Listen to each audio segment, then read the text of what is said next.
Meet Thomas and Jason, these two cool dudes from Brooklyn, making some amazing pies, and hands down, the best damn margarita in town.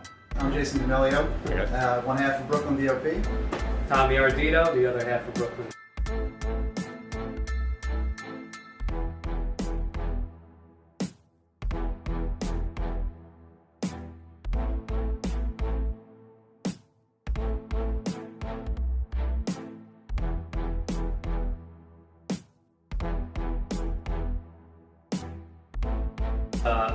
Response to the hit my business was taking at Brooklyn Fitness, where I needed to keep my employees employed, and we had to make some serious changes in the business in order to stay afloat with the drop in revenue. So I started making pizzas in May for friends and just people that I knew on Instagram, and then I started to get more orders than I could actually deal with, and I was continually improving the product. And then it just kind of spiraled from there. I mean, it's very important to us, obviously, supporting local businesses, supporting our domestic product. And my father was in the business all my life, and I've been around it, and I just know what good food is. And two guys that know good food, or two people that know good food, as opposed to one, I feel like makes a better product. And obviously, we try every single time that we're making dough, we're making pizza, to improve what we're doing, and we're very, very meticulous about everything. I've always loved, even around the block from where we are now, Luigi's Pizza in Park Slope was always like, I used to eat that Sicilian and be like, that's a little bit of a revelation for me. I've been talking about it for 10 years, like how the hell does it get like this? And it's funny, that's my Sicilian influence. Obviously L&B's, and we do our style of L&B's is one of our pies on the menu, but I've been going to Da Vinci on 18th Avenue in Bensonhurst for a long, long time, and their style is a little bit different than Luigi's, so it's funny, we always go back and forth, and obviously we hold that as our bar, both of those Sicilian pies, and we feel like, no offense to them, because again, they have nostalgia for us, and we love their pies, but we feel like our Sicilian now at this point has gotten to the point where I'd rather eat my Sicilian than a Da Vinci's or Luigi's. Yeah, that took years. It took about 5 years of messing around making pizzas for that to be the case. And before this even became a thing, we were always trying to figure that out. And he's like, hey, I got this idea, I got that idea, let's try it out. So, I mean, hundreds and hundreds of test pies have gotten us to this point where we're really, really happy with it. And then as first male role model, that wasn't my father, was the local pizza guy, this guy Tony Quattrano, that owned this place, Vintoni's, around the block from where I live. And there was something about it, I really loved hanging out in the pizzeria. I liked seeing him work with his hands, and I eventually started making pizza in 2004 at Gino's in Bethpage, another place when I was in college. And even after I opened my gym, the pizza fever didn't stop. Then I started to get to know people in the industry pretty well, and actually got a lot of mentoring from John Arena at Metro Pizza in Vegas, who was originally a Brooklyn guy. Definitely inspired our Sicilian on many levels. Absolutely. I mean, his generosity just over DMs on Instagram was more than I got from a lot of people that I even took classes from.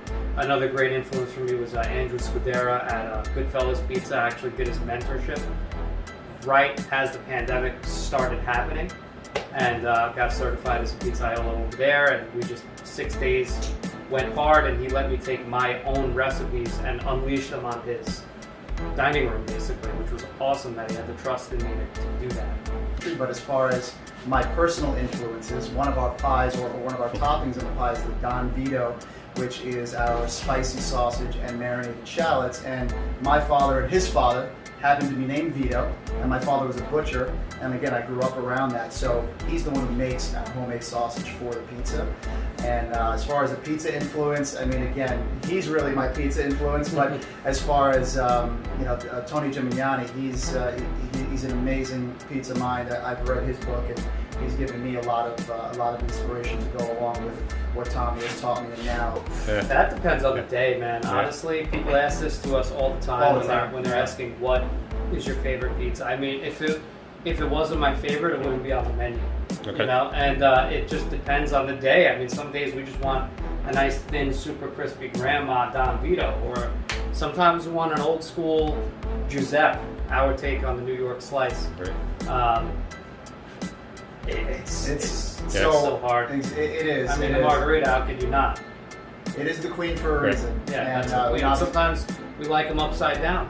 You know? Tell me about the upside down pizza. What is that about? We just reverse the order of the cheese and the sauce, which changes the topography of the pizza. You know, when you have a grandma pizza by nature is upside down.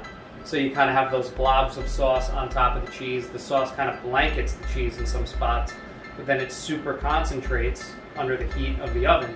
So you get a super concentrated tomato bite, which is awesome, right? And then you have some cheese that remains intact. The L&B pie is an upside down pie. Okay. Some pies are over-under, like our DOP Sicilian. We sauce it, we cheese it, we stripe some more sauce, and then we cheese in between the stripes. We personally like making all variations. And again, Yeah.